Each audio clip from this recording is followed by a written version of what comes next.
Everyone alright? Yeah. Alright, so this poem is called Advice to Getting Through Depression.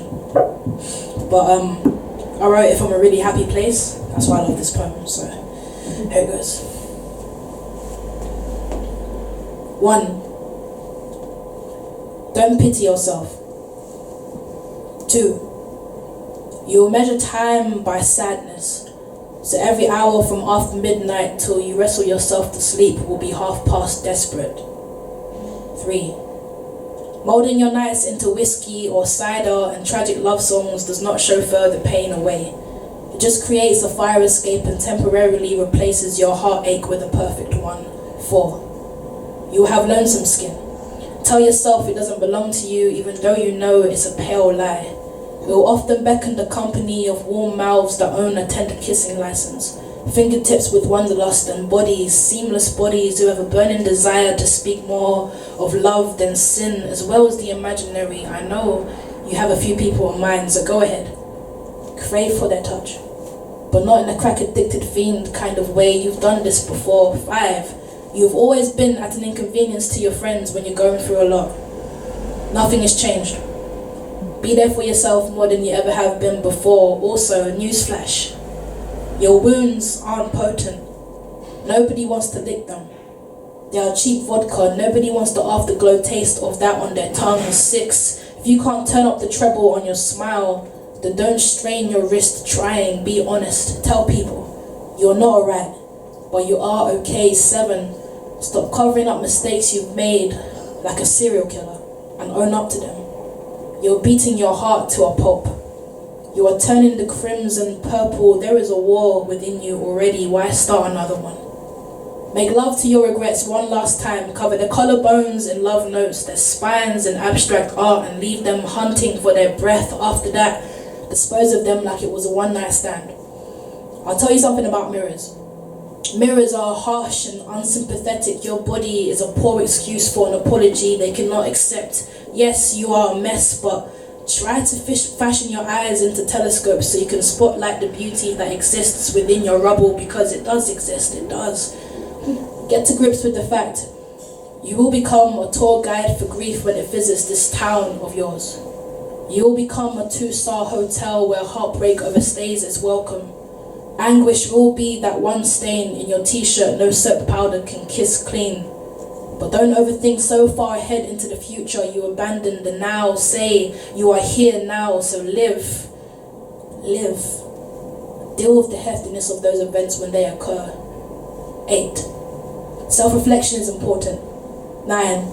Take every day as it is with open arms. 10. Sometimes happiness will seem like it's octaves away.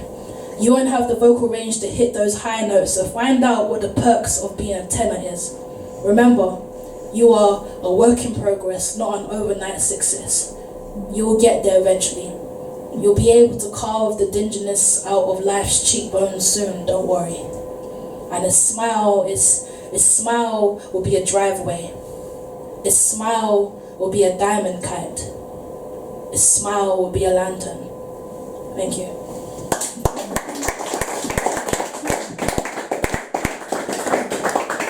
Thank you very much. This is my last poem.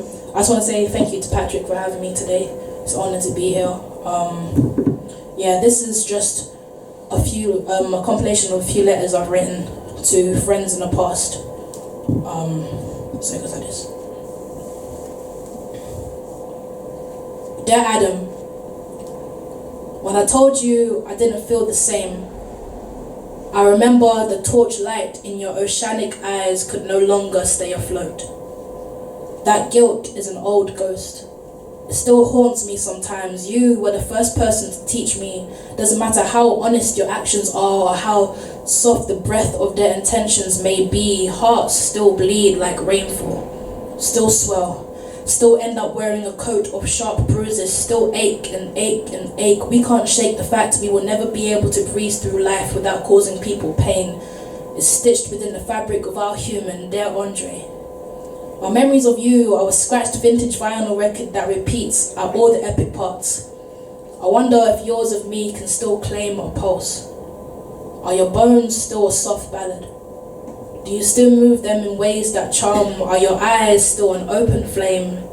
Dear Mercedes, does your smile still smell of secondhand smoke? Have you turned it into a guillotine where you hang all of your unwanted shame? Does your self-esteem still foam at the mouth halfway through the night, or does it know of good night's sleep? I know your life isn't like it was compared to when we were close, so how would you describe it now? Dear Georgina, I'm sorry I haven't texted you back for over 2 years. My mind was a morgue. I let too many people tie their uncertainties like a rope around the neck of their problems and lynch them to the ceiling of my conscience for too long. My ears couldn't be your anchor anymore. You'd often call me, ask me how I'm doing, never out of care, just to relentlessly brew with anger, to vent out your frustrations. I guess that's why I grew tired of babysitting your scars. The more selfish I was, putting my anguish on hold to tend to yours, the more the roof of my heart began to cave in. So in order to breathe, I had to distance myself from you. But I hope your faith in being happy doesn't still attempt to slit its wrists. Dear Robert, when you broke the news of your dad's death to me in your food tech class, your cheeks were red flags. Your body a festival of torment my arms catered to, but they weren't enough to stop that wound from teething. They haven't felt like they've been enough for you since. Thank you. Yay.